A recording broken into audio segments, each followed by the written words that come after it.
Hey guys, good morning and welcome back in our YouTube channel for आपकी success. मेरा नाम है आरती और आज हम लोग डेली करंट अफेयर सीरीज़ में 10 और 11 मई की इंपॉर्टेंट करंट अफेयर्स को डिस्कस करेंगे। एक्चुअली मेरी तबीयत ठीक नहीं थी तो मैं कल वीडियो अपलोड नहीं कर पाई। इसके लिए मैं आप सबसे माफ़ी मांगना चाहूँगी। तो आज जो है वो 10 और 11 मई का जो इंपॉर्टेंट करंट अफेयर्स है उसको कंबाइंड जो है करके साथ में डिस्कस कर लिया जाएगा। ओके, तो चलिए स्टार्ट करते हैं आज की वीडियो। हमारा फर्स्ट क्वेश्चन है, हाल ही में कृषि और किसान कल्याण मंत्रालय द्वारा एकीकृत मृदा पोषक तत्व प्रबंधन के लिए किस जागरूकता अभियान के माध्यम से कृषक आंदोलन का आह्वान किया गया है?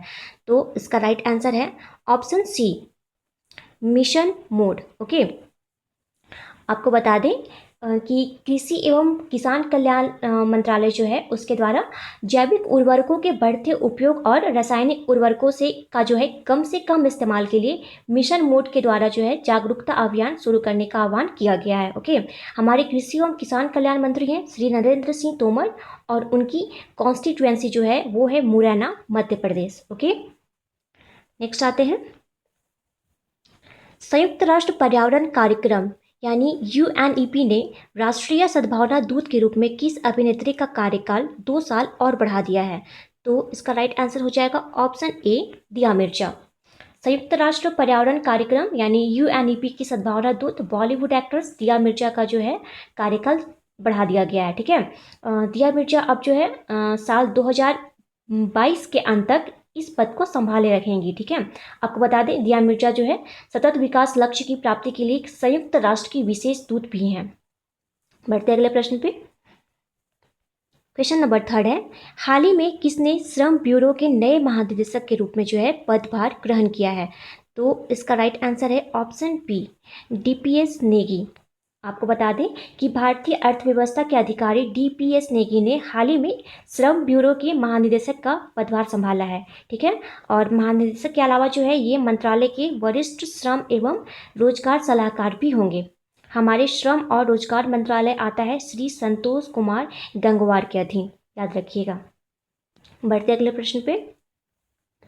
क्वेश्चन नंबर 4 है, केंद्र सरकार के अनुसार विदेश में फंसे भारतीयों को वापस लाने के लिए किस मिशन के तहत 7 से 13 मई के दौरान 64 उड़ानें संचालित की जाएंगी? तो इसका राइट आंसर है option B, Vande Bharat mission. Bharat सरकार ने कोरोना संकट के कारण जो है विदेश में फंसे भारतीयों को लाने के लिए वंदे भारत मिशन जो है इसकी शुरुआत की है। ठीक है, आपको याद होगा कुछ दिन पहले ही जो है एक और ऑपरेशन हुआ था जिसका नाम था समुद्र सेतु। भारतीय नौसेना का जो है आईएनएस जलाश्व, ठीक है याद रखिएगा, आईएनएस जलाश्व जो है मालदीव में फंसे इंडियंस को लेकर भारत वापस पहुंचा था। ठीक है, तो उसका नाम था, उस मिशन का नाम था समुद्र सेतु। क्वेश्चन नंबर 5 है, रेटिंग एजेंसी मूडीज ने चालू वित्तीय वर्ष 2020-21 में भारत की जीडीपी वृद्धि दर घटाकर कितने प्रतिशत कर दी है? तो इसका राइट आंसर है ऑप्शन सी, 0%। देखिए, वैश्विक रेटिंग एजेंसी मूडीज जो है इसने चालू वित्तीय वर्ष 2020-21 के अंदर जो है वो भारत की जीडीपी वृद्धि दर को जो घटाकर 0% से जो है गिरा दिया है। ओके, करंट जीडीपी की बात करें तो जितनी भी एजेंसी के द्वारा फोरकास्ट की गई हैं अभी हाल में उनके बारे में भी आपको बता दूं। देखिए, एक फिच रेटिंग एजेंसी है, इसने जो है भारत की जीडीपी विकास दर को 0.8% तक जो है रहने का अनुमान लगाया है। क्लियर? इसके अलावा आईएमएफ जो है, आईएमएफ के बारे में आपको पता होगा, तो आईएमएफ ने जो है जीडीपी दर को जो है 1.9% तक रहने का जो है अनुमान लगाया है। इसके अलावा एडीबी यानी कि एशियन डेवलपमेंट बैंक जो है इसने भारत की जीडीपी को 4% तक रहने का अनुमान लगाया है। ओके, और एक है आईसीआरए, तो आईसीआरए ने 2% तक जो है भारत की जीडीपी को रहने का जो है अनुमान लगाया है इस वित्तीय वर्ष में। इसके साथ ही एक नामूरा रेटिंग एजेंसी भी है, इसने 0.4%, याद रखिएगा, नामूरा ने जो है 0.4% तक जो है भारत की जीडीपी को रहने का जो है इस वित्तीय वर्ष में अनुमान लगाया है। क्वेश्चन नंबर 6 है, विश्व थैलेसीमिया दिवस कब मनाया जाता है? तो इसका राइट आंसर है ऑप्शन डी, 8 मई।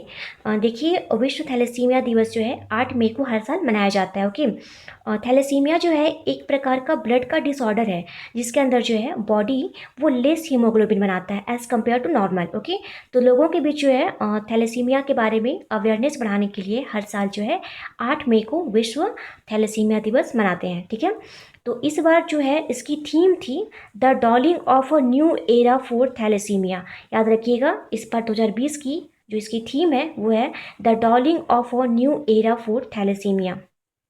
देखिए इसके अलावा अभी विश्व प्रवासी पक्षी दिवस मनाया गया है 9 मई को। याद रखिएगा, विश्व प्रवासी पक्षी दिवस जो है वो 9 मई को मनाया गया है। ठीक है, और इसकी जो थीम थी उसके बारे में भी आपको बता दूं। इसकी जो थीम थी उसका नाम था बर्ड्स कनेक्ट आवर वर्ल्ड। याद रखिएगा, बर्ड्स कनेक्ट आवर वर्ल्ड जो है इस बार विश्व प्रवासी पक्षी दिवस की थीम रही है और ये मनाया गया है 9 मई को। ओके, देखिए यूएन जो है यूनाइटेड नेशन जो है ये साल में 2 बार पर्टिकुलर डेट डिसाइड करता है, मई में और अक्टूबर के सेकेंड सैटरडे को। ठीक है, और तो 2006 से जो है इसकी शुरुआत यूएन ने ही की थी। विश्व प्रवासी पक्षी दिवस मनाने की शुरुआत जो है यूएन ने 2006 से की थी। क्लियर, बढ़ते अगले प्रश्न पे।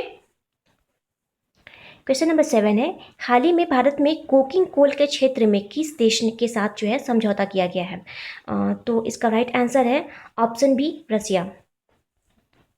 रसिया जो है उसने हाल ही में भारत के साथ जो है कोकिंग कोल के क्षेत्र में साथ में जो है समझौता किया है। ओके, आपको बता दें हमारे जो पेट्रोलियम और प्राकृतिक गैस मंत्री हैं धर्मेंद्र प्रधान जी, उन्होंने रसिया के ऊर्जा मंत्री अलेक्जेंडर नोवाक के साथ जो है वीडियो कॉन्फ्रेंसिंग पर चर्चा की और साथ ही उन्होंने ये कोकिंग कोल के क्षेत्र में जो है समझौता किया। ठीक है, रसिया की बात करें तो इसकी कैपिटल है मॉस्को, करेंसी यहाँ पे चलती है रूबल, और यहाँ के प्रेसिडेंट है व्लादिमीर पुतिन, और अभी हाल ही में है जो यहाँ के पीएम नियुक्त हुए हैं तो उनका नाम है मिखाइल मिशुस्तिन। ओके, याद रखिएगा, मिखाइल मिशुस्तिन जो है यहाँ के पीएम का नाम है। ओके, साथ ही रसिया जो है और भी कई कारणों से न्यूज़ में रहा है, जैसे इस साल के अंत तक आर्कटिक जलवायु के अध्ययन के लिए जो है इसने अपना एक सैटेलाइट आर्कटिक एम सैटेलाइट जो है ये लॉन्च करने वाला है। ओके, साथ ही दुनिया का पहला तैरता हुआ न्यूक्लियर पावर प्लांट जो है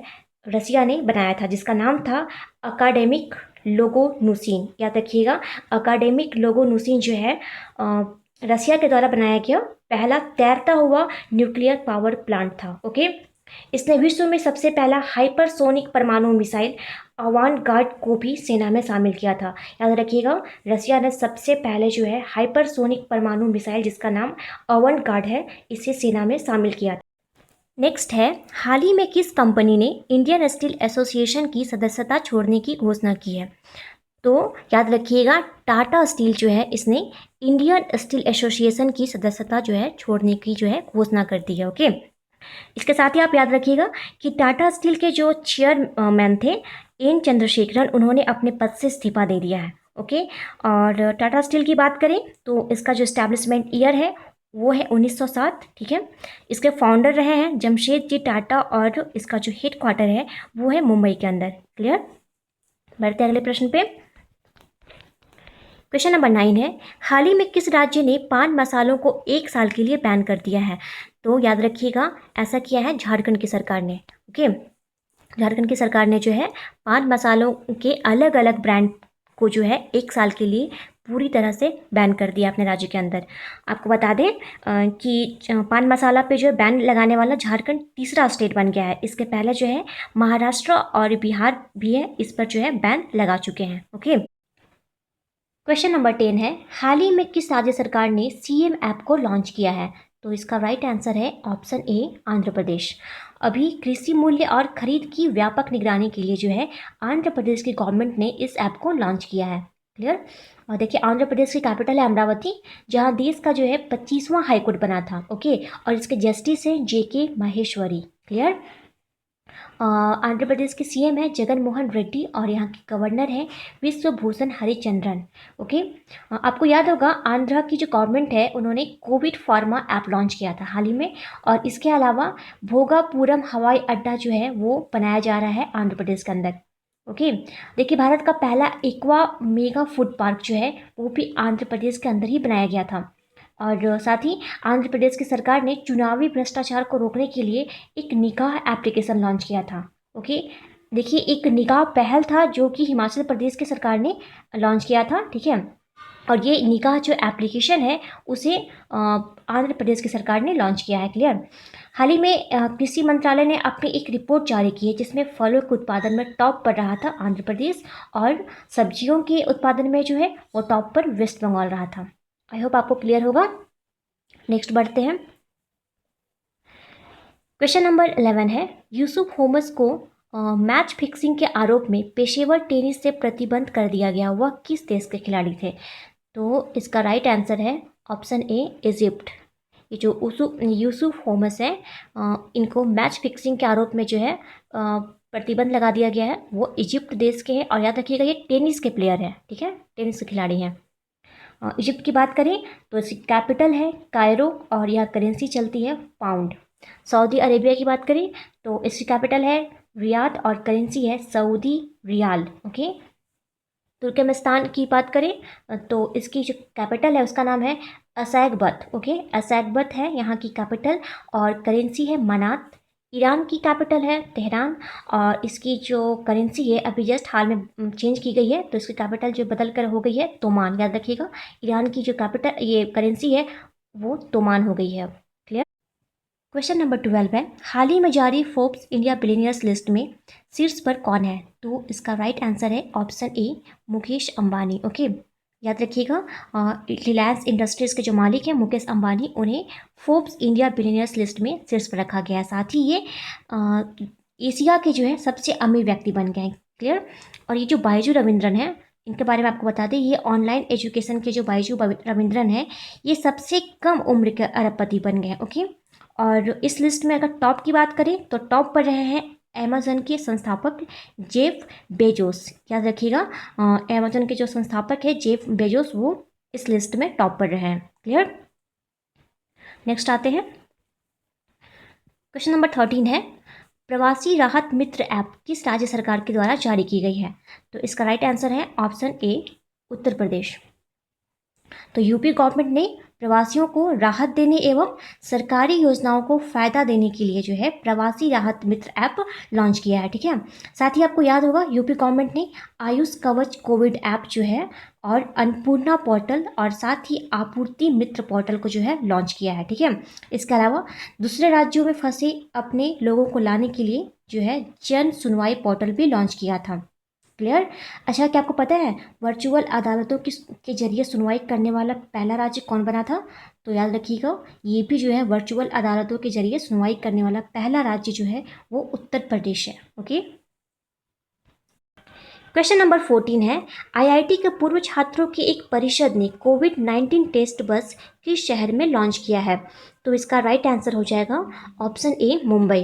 देखिए, मुंबई जो है महाराष्ट्र की जो कैपिटल है मुंबई, ये हाईली इफेक्टेड है कोरोना से, आपको पता होगा। तो ये जो कोविड-19 टेस्ट बस है, इसकी खासियत ये है कि विद इन 1 मंथ, ठीक है, अप्रोक्स 5 मिलियन टेस्ट ये करेगा लोगों का, ठीक है। और ये जो है मुंबई के अलग अलग इलाकों में जा कर के लोगों का जो है वो टेस्टिंग करेगा। और अगर इसमें कोई लोग संक्रमित पाए जाते हैं कोरोना से, तो विदाउट एनी डिले जो है उन्हें तुरंत है सो क्वारंटाइन कर दिया जाएगा। क्लियर। और इसका जो टेस्टिंग और जो रिजल्ट रिपोर्ट जो भी होगा उसमें कोई डिले नहीं है, यानी कि इसकी जो प्रोसेस है वो बहुत ही फास्ट तरीके से होगी, काम जो है बहुत तेज़ी से होगा। ओके। तो आई होप आपको क्लियर होगा। और ये जो पुणे है, इसके बारे में आपको बता दें कि इंडियन साइंस कांग्रेस का 108वां सेशन जो है वो पुणे में आयोजित किया जाएगा। याद रखिएगा, इंडियन साइंस कांग्रेस का 108वां सेशन जो है वो पुणे के अंदर होगा। क्लियर। हमारा आज का लास्ट क्वेश्चन है क्वेश्चन नंबर 15। हाल ही में फ्लिपकार्ट कॉमर्स ने किसे फ्लिपकार्ट और मिंत्रा के CFO के रूप में नियुक्त किया गया है? तो इसका राइट आंसर है option A, Shriram Venkataraman. Okay. याद रखिएगा, श्रीराम वेंकटरमन को जो है फ्लिपकार्ट और मिंत्रा के CFO यानी कि चीफ फिनांस ऑफिसर के रूप में जो है नियुक्त किया गया है। साथ ही याद रखिएगा, फ्लिपकार्ट और मिंत्रा को खरीद लिया है वॉलमार्ट कंपनी ने। ओके। तरुण बजाज की बात करें ये एक्चुअली तरुण बजाज है, आप इसको करेक्ट कर लीजिएगा, ठीक है। तरुण बजाज जो हैं, इन्हें आरबीआई के सेंट्रल बोर्ड की का जो है डायरेक्टर बनाया गया है, साथ ही ये वित्त मामलों के भी सचिव बने हैं। ओके।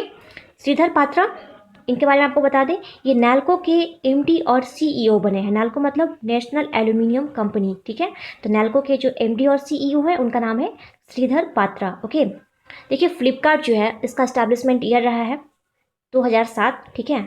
और इसके जो फाउंडर थे उनका नाम था सचिन बंसल और बिन्नी बंसल। हेडक्वार्टर है इसका बेंगलुरु के अंदर। मिंत्रा है, मिंत्रा कंपनी, तो इसका भी जो एस्टैब्लिशमेंट ईयर है वो है 2007 और हेडक्वार्टर है बेंगलुरु में। और इसके जो फाउंडर थे उनका नाम था मुकेश बंसल, ठीक है।